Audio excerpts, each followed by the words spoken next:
Herkese merhaba. Bu videomuzda Yemek.com şefleri Yasemin ve Ferhat sürpriz bir malzemeyle buluşuyor ve kafa kafaya verip tamamında bu sürpriz malzemenin ön plana çıktığı yaratıcı bir menü tasarlıyorlar. Kendilerine meydan okuyarak planladıkları bu menüyü hazırlamak içinse önlerindeki süre sadece 60 dakika. Bakalım menüde ne var?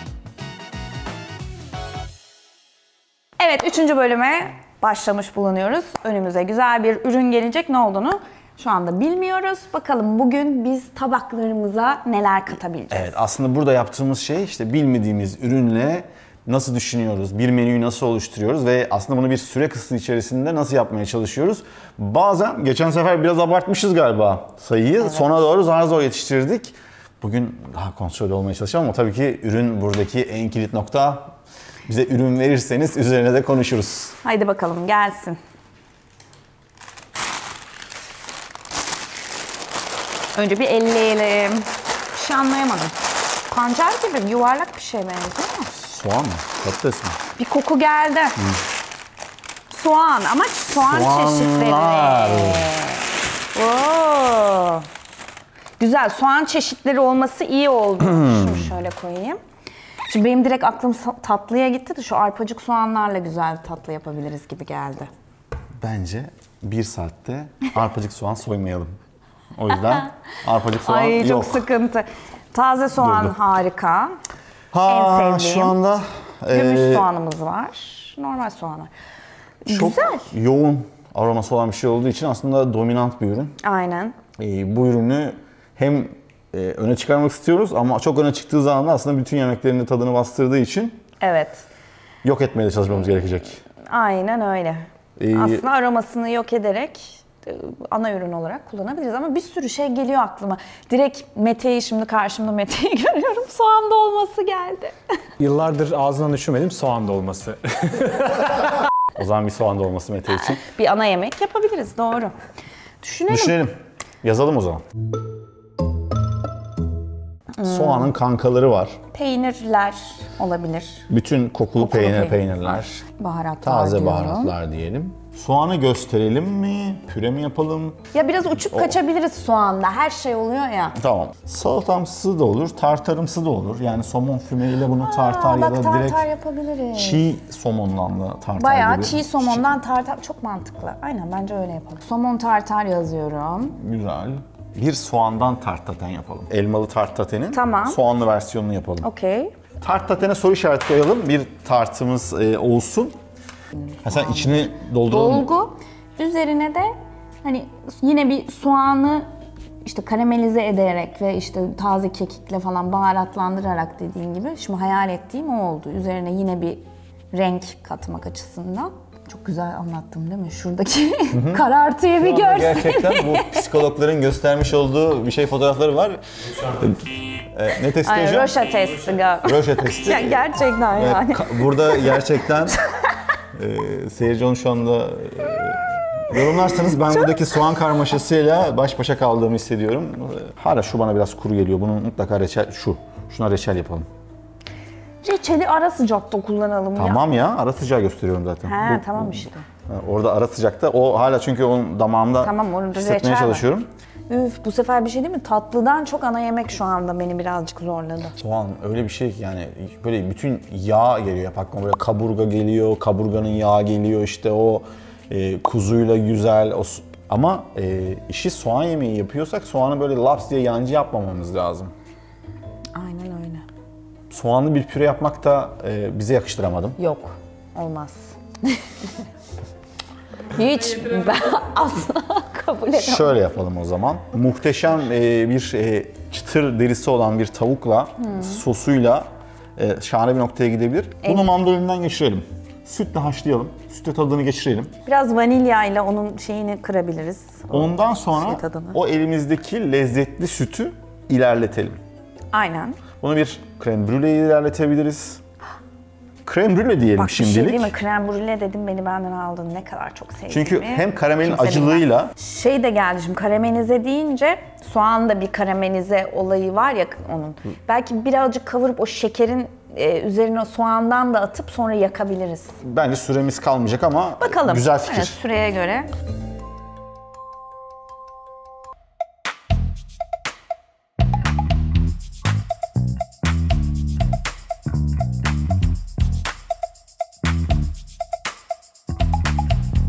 Ara sıcak. Ara sıcağı sen tam kafandaki gibi yaz istiyorsan.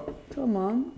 Peynirli dolgu, Dolgu. peynirli soğanlı dolgu. Şeri sirkemiz var mı hala? Var.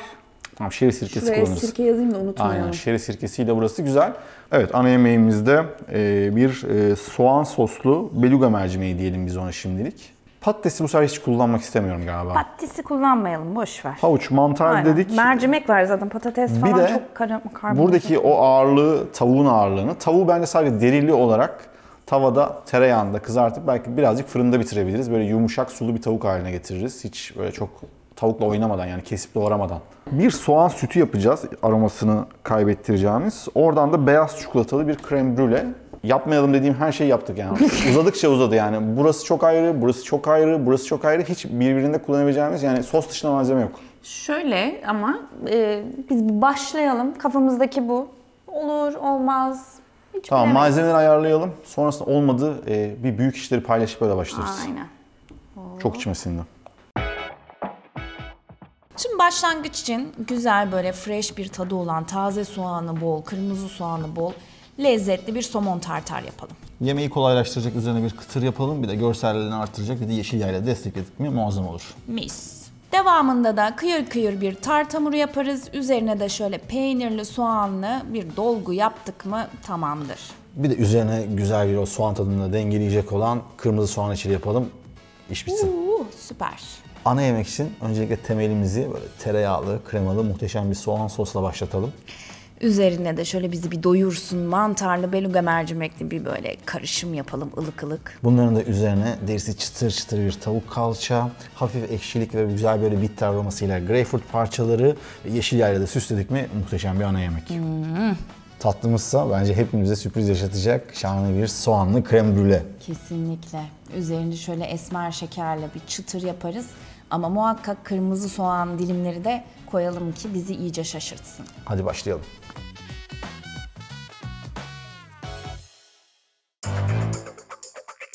Üç, iki, bir, go. Ben öncelikle tart hamurunu yaparak başlıyorum. Ben de soğan işçiliğine başlayayım.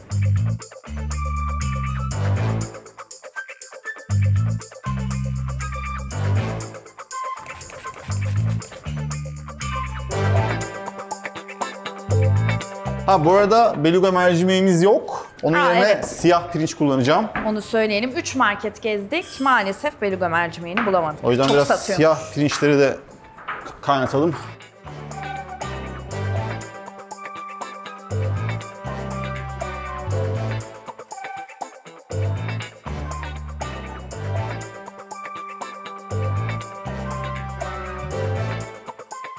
Yasemin, şu anda Evet. aklıma ne geldi biliyor musun?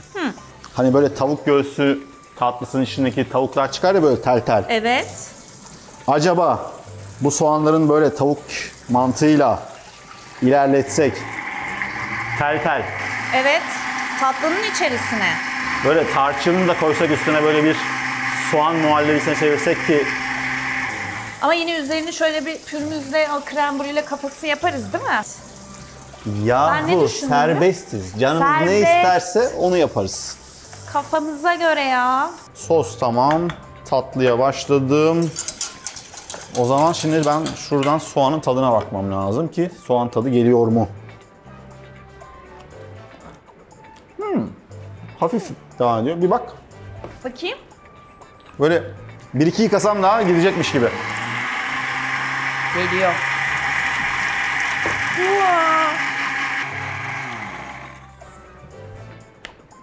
Üf, mükemmel kokuyor. Tuz nereye? Tuz buraya. Biraz maydanoz. Biraz daha küçültelim. En sertten başlayalım.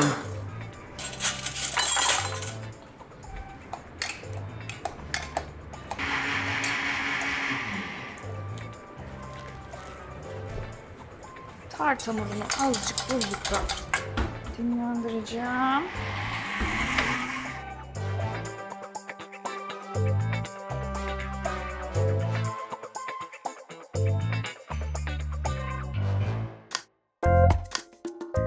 ...44 dakika. Allah, geçmez. Çabuk geçmiş ya. Ama bugün çabuk geçti.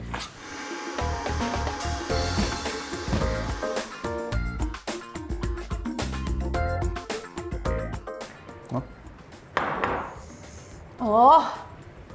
Mis mis. Tatlıya geçiyorum. Evet, biraz da soğutmak gerekir. Sonra şu pirinçler, şimdi mercimek zaten zor pişiyordu. Bu siyah pirinç daha da zor pişermiş. Evet, biraz öyle. Gözler yandı. Efendim? Gözler yandı diyorum. Yanar. Çaktırmıyorum ama. Aa, yeşil yağ düştü. Ne düştü? Yeşil yağ düştü, içine az bir şey. Ay ay. Tam tutmadı kase herhalde. Kaydı çünkü yağdan. Bunu buraya koyduk, bunu buraya koyduk. Bu burada. Au. Ne yapmıyoruz? İçeride metal bırakmıyoruz. Neden? Aşçılık 101. İşte bu yüzden. Biraz şeri sirkesiyle deglaze. Birazcık Adana acısı. Çok değil. Wow, sirke keskin. Keskin sirke küpüne zarar. Bir parça un alalım. Şeker yeterli olacaktır diye tahmin ediyorum.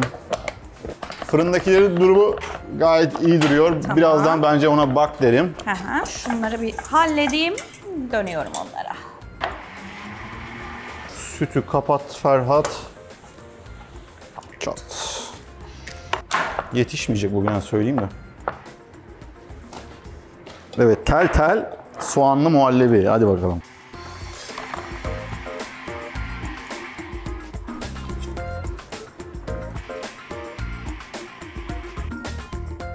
Reçel neredeyse değil, reçel tamam gibi.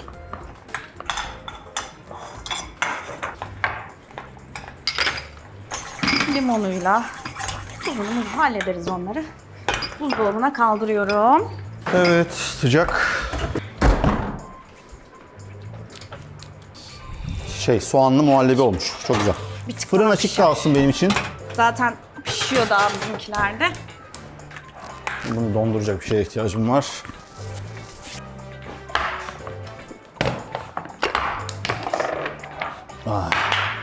Güzel bir dolgu hazırlıyoruz. Küçük tartımız, o yüzden.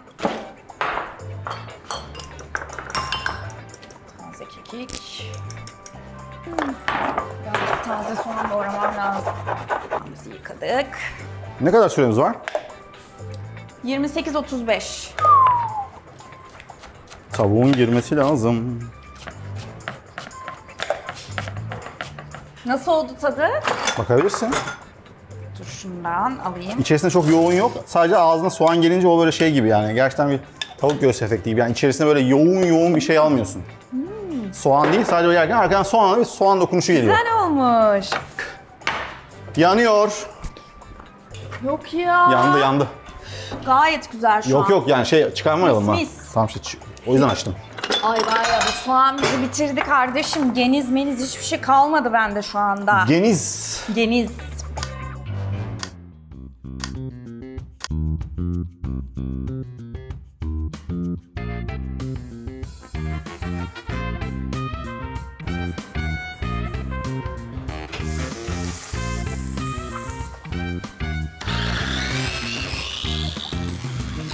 Ben buna biraz ekşilik vereyim turşu suyuyla.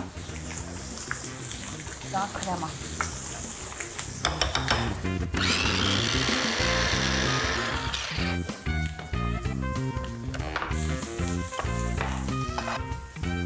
Yetişir bence ya. 24 dakikamız var.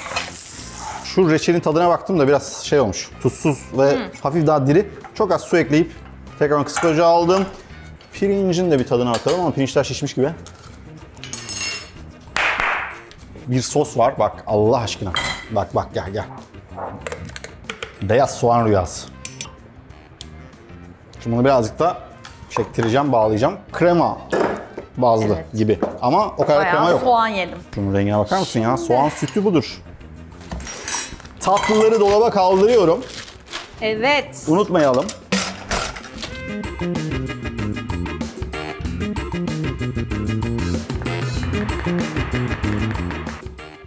Karabiber. Arkanda sıcak. Biraz. Ver mantarı. Ver tuzu.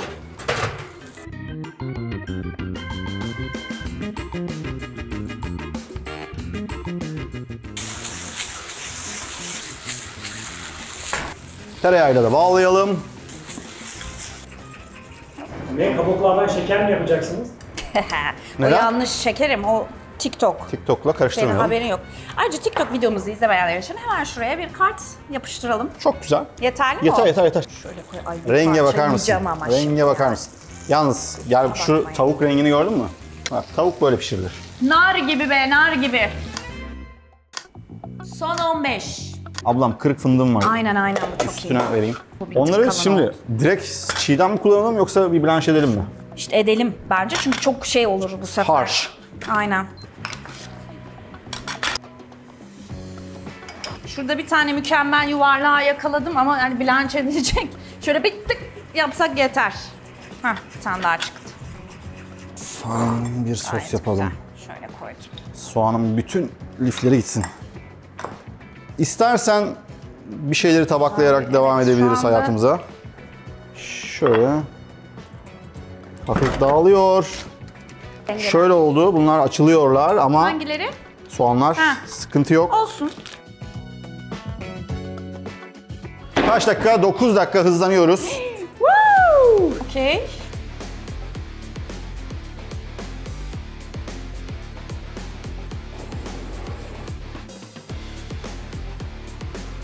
Tatlıyı şimdilik bir tane hazırlayacağım.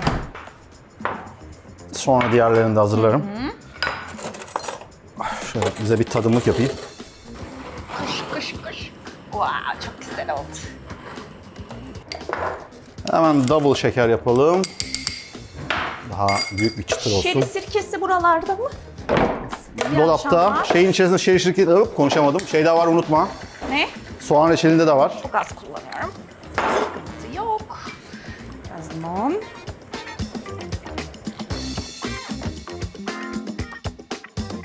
Ha. Nice. Şöyle Unuttuğum bir şey var mı ya? biraz da fındık.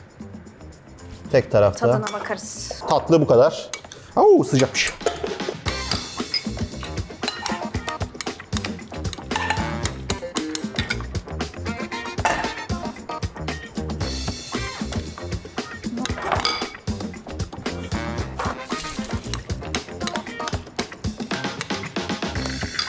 Son 4 dakika.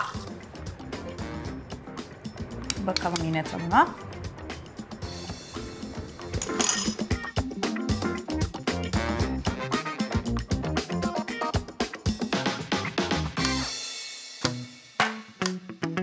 Kaç dakika? 3 dakika... Yok ne ya göremedim.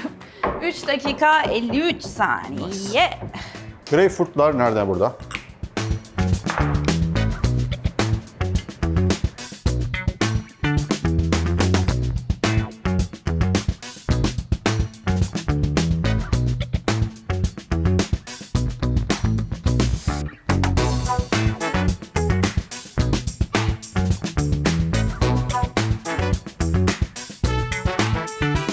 Soğan. Bir tık bir şey yapıyorum. Taze nane mi alayım? Bir şey alayım ya. Bir freshlik. Tazenane al. Bir freshlik. Son 46. Şu da tamam. Hop. 22. Hiç vallahi derdim değil. Takalım. Kurabiye güzel. Aynen. 4. 2. 1. Eline sağlık. Bitti. Ama ben buna bir ufak minik dokunuş yapmak istiyorum. Yani. Dokunuş Ne kadar olur ya. biterse Dokunuş olur. bitsin. Biten bitti zaten. Tabi. Bir rokayla mokayla falan hani bir şey yapalım.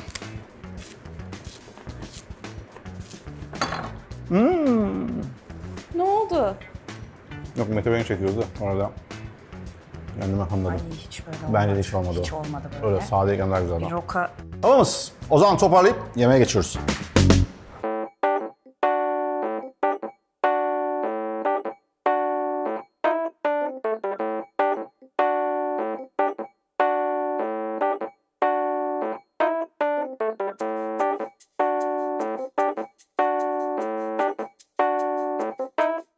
soğanlı olan yemeklerimizi tatlısından başlangıcına kadar hepsi soğanlı Mükemmel olan. oluyor. Bu arada yani kokular falan filan efsane.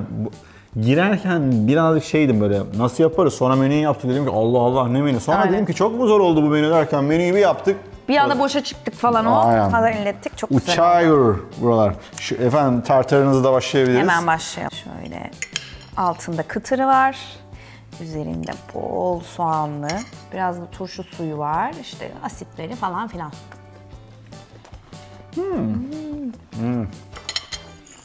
Ben sana bir şey söyleyeyim mi? Somon olmasa da olur. Evet, somon bile olmasaydı olmuş ya. Somon böyle alttan geliyor hafiften. Ama o zaman tartar olmazdı. Başka bir şey, soğan tartar. Başka bir şey yapardık.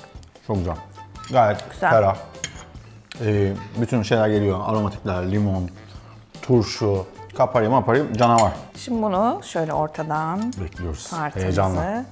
tartımızı tıt hop.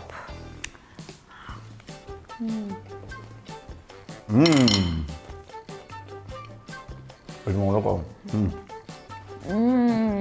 Net soğan tabii ki reçelden çok iyi vuruyor. Ama şey kuvvetli birazcık. Peynir Peynir kuvvetli ama soğan tadı da Ama çok iyi geliyor. destekliyor, evet. Bir de taze kekik de vurdu şimdi ağzıma. Daha belki lazım ama Şahak. güzel, evet. Bu arada sen galiba bunun hamuruna taze kekik de koyuyorsun. Asla toplanmayacak bir şey yaptık şu anda.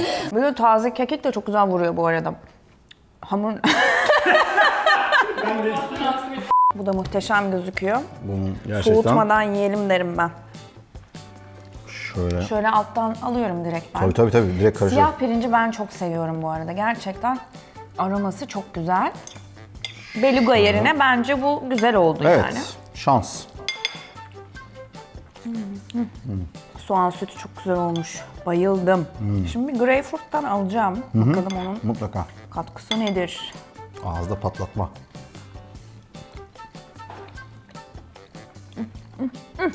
Greyfurt keşke biraz daha fazla koysaymışım. Evet, biraz daha fazla olabilirmiş. İyi Böyle vuruyor arada çünkü. güzel geliyor. Tam bir soğan yemeği bu. Tavuk adı altında neredeyse ağzınıza gelen o bütün lezzetler hep soğan notaları. Bu arada tavuk kullanmamız da çok iyi oldu. Kırmızı %100. et çok baskın gelirdi. Baskın gelirdi. Tavuğun hafifliğiyle bunu deneyin. Hatta şu ana kadar her şeyi deneyebilirsiniz. Ya Tabii şu anda bizi biraz ilk beklettiler. soğanla yemek istemiyorum ya. Önce Aynen, şunu kenara şu alalım. karamel ve pudingden yemek istiyorum. Böyle şey gibi olmuş, krem karamel gibi olmuş. Evet. Tabii soğan. Hayırlısı. Bir kere karamelize şeker çok güzel geldi kokusu. Çok güzel. Sanki hiç soğan yok. Öyle böyle yani. Ve Öyle ağzınıza dokusu geliyor bu arada. Yani ısırdığınız zaman içinde bir şeyler geliyor ama çok geride de bir aroması kalmamış. Uçmuş gitmiş. Evet, soğan aroması yok. Ben bak böyle yiyeyim. Onu ben de aklıma aldım şu an. Bir dakika. Üstteki bu acı soğan hiç fena değil. Evet, güzel geldi ya bana. Fındık çok yakışmış. İçerisinde o tavuk göğsü kafasında soğan koymamız çok yakışmış. Hani zorda kaldığınızda soğan tatlısını yapabilirsiniz. Bakıyoruz yorumlarda. Gerçekten lezzeti çok güzel. Kimse zorda kalmamış. Zorda kalmak. Zorda kalsak biz bunu soğansız yeriz diye. Somon tartar bende sona kalır. Yani hem yaratıcılık olarak Evet. bizim daha kolaya kaçtığımız diyebilirim. Aynen. Hepsinin yani lezzette gerçekten hepsine 10 üzerinden 10 veririm. Tatlı da dahil yani ilk defa deniyoruz böyle bir şeyi. Çok beğendim. Umarım sizler de beğenmişsinizdir. Tabii ki beğendiyseniz beğenmeyi, kanala abone olmayı, zile basmayı lütfen unutmayın. Ne olur. Bir sonraki bölümde bay bay.